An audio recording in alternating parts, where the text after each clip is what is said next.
السلام عليكم ورحمة الله وبركاته ولا على قلبك قصود هذا جنال كينا بوم أوفيشال وأتكم حسنتهن هدي أتخف آمنتو مركو خيانو مر لوات هآمنين اسكو علالي وحيابو نفتا هذا قطر جلين كرو سيدا بنتا عيو dadka isku dirnamada haddii aad isku dirto walaalahaaga waxaad ka hesho ma jiraan waa maya gaaga madaxaaga hoos ha geenin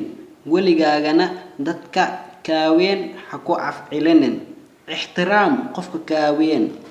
mar walbana ku fikir farxadaada dadkaaga farxadiisa iyo horumarkaaga markaas waxaa laga yaabaa inaad noqoto ninka ugu sareeyo yahay waad ku maxsan tahay daawashada aad daawateen asxaabta ha ku ilaawin subscribe like share dhamaan